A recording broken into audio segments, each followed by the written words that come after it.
push to get more people into the trucking industry, including more women. The president and CEO of the Women in Trucking Association is hoping to get ladies started at a very young age. He's created a doll to inspire girls to see driving as a big opportunity. Claire is the brainchild of Ellen Voyer, and she's here in studio joining us so that you can see her for yourself. And Ellen is joining us right now. Good morning to you.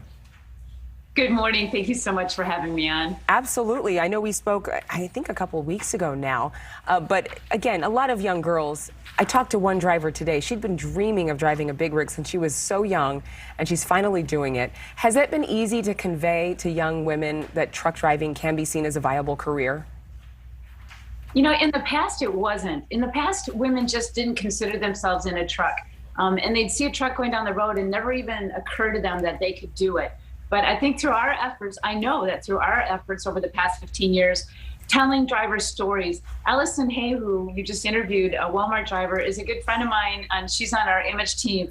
We need women to tell their stories and talk about their jobs and how much they love them, and that's bringing more women in. Are you seeing more women drivers that are actually fulfilled by working in this industry that, again, historically has been majority men? Absolutely. The average female who comes into the industry does so at the urging of a family member or friend. So that's typically a husband or a boyfriend. And so they already know what the industry is like. They know that you might be away for days at a time. They know that you sleep in a truck, or they know what the lifestyle is like. So they're very prepared. But they make the same amount of money as men. And that's the biggest reason women come into this industry, is because of the pay equity.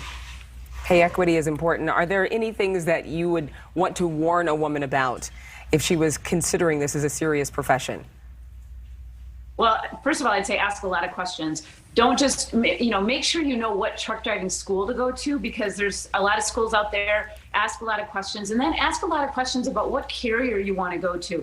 Different carriers have different equipment. They have different routes. They have different parts of the country, different tractors that sometimes, someone might want one tractor over another. And so you really need to ask a lot of questions and know what you're getting into before you come into the industry. And for a lot of women who are watching right now, it would be a big career shift, a pivot, as we use that term quite frequently now, from whatever they've been doing to a new career where you're on the road. Do you make any suggestions to people whether you should do long haul or short haul truck driving?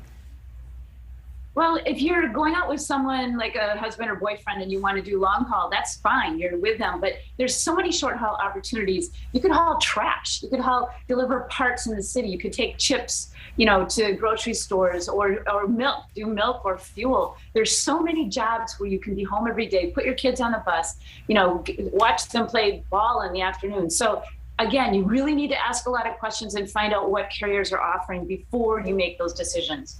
Ellen Voyer, thank you so much for being with us once again. Thank you.